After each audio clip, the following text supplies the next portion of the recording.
Keuntungan Saudi Aramco hampir sama dengan APBN Indonesia, sekitar 1.600 triliun rupiah atau sekitar 120 billion dolar per tahunnya. Keuntungan Apple Incorporated sepertiga APBN Indonesia, yaitu sekitar 750 triliun rupiah atau sekitar 50 billion dolar. Sales atau penjualan per tahun Aramco 360 billion dolar atau 5.100 triliun rupiah. BUMN Indonesia itu asetnya katanya 5.000 triliun rupiah, yang biasa kalau pebisnis punya prinsip dagang harusnya omsetnya 1:1 dengan asetnya. Ini kalau perusahaan swasta loh yang kita bandingkan, dan yang kelola oleh profesional yang tidak bercampur dengan tim ses pilpres untuk dapat hadiah jadi anggota komisaris, juga balas jasa pendukung tim hore pejabat berkuasa menduduki jabatan untuk hadiah. Nggak ada yang begituan. Kalau benar dikelola, maka saya yakin BUMN ini bisa juga 5.000 triliun rupiah omsetnya dan tidak jago kandang tentunya, merambah ke luar negeri. Saat ini, cara pengelolaan BUMN ini agak lucu.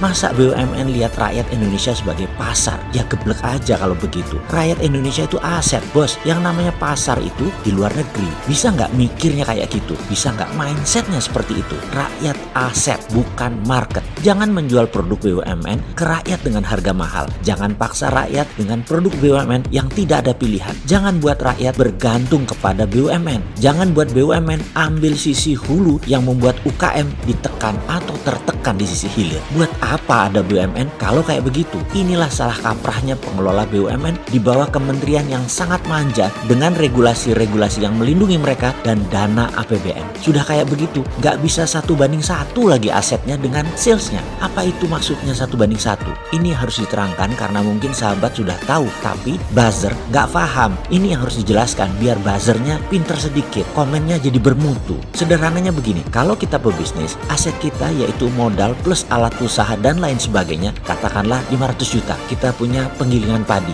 setiap hari menerima jasa giling, dan dalam 1 tahun omset kita 500 juta. Profit kita bersih 20% atau sekitar 100 juta rupiah. Itu adalah nilai wajar biasa, dan itu bisnis seperti biasa. Kalau bisnis bagus, itu sewaktu pengelolaan harus masuk rumus 1, 2, 3. Masuk 1, katakanlah 1 miliar, tahun kedua harus jadi 3 miliar. Yang naik 3 kali lipat itu biasanya 1 asetnya, 2 penjualannya, atau profitnya. Yang terbaik adalah omsetnya 3 kali naik dari asetnya, modal dalam hal ini. Itulah bisnis bagus yang masuk dalam rumus 1, 2, 3. Kalau masuk 1 dalam setahun omsetnya 1, itu wayai. Ya harusnya dapat, itu standar. Jadi kalau BUMN asetnya 5.000 triliun, omsetnya juga harus 5.000 triliun. Dan kalau untungnya 20%, ada 1.000 triliun untung BUMN, dan ini akan menolong APBN. Sekarang berapa setoran APBN dari BUMN? Wis repot Iki kalau ditanya begini. Wis ruwet sudah, gemeter yang ditanya begini para pejabatnya. Kalau punya hati sih, wis kelihatan sudah asli nih. Jadi bagaimana ke depan ini BUMN? Mana nih sudah setahun jabat, sudah berapa banyak setoran APBN